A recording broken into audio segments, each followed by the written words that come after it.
తెలంగాణ సమాజానికి నీళ్ళు అనేవి ప్రాణప్రదాయిని.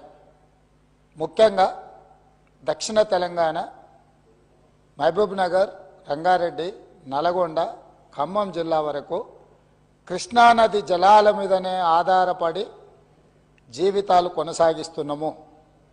మహబూబ్ నగర్ జిల్లా 10 లక్షల మందికి పైగా వలసలు పోయి తట్ట పని, పార పని, మట్టి పని, బొగ్గుబాయి, ముంబై లాంటి వలసలు పోవడానికి కారణము 2009లో